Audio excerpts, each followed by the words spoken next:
What's your puppy's name? Mine? Mine. Good name for a dog. You know, you were really lucky having a dog love you like that.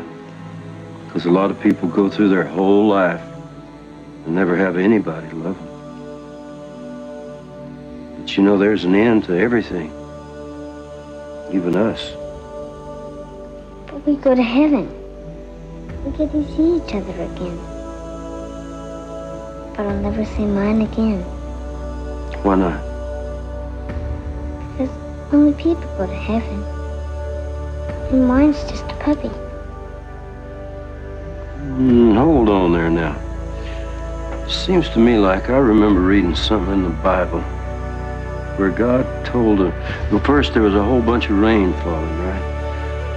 And then God told a man named Jonah to build a big boat. And, You mean Noah? The one who built the ark? No, that's right. I just wanted to see if you remembered your Bible. Anyway, Noah built this ark, and then God had all these animals put on this ark. I bet you there were dogs on there too. Think so? Think so? No, sir. I'm a preacher.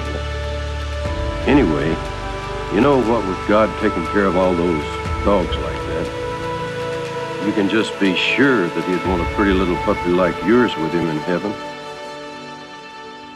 Then I'll see mine again. He sure will.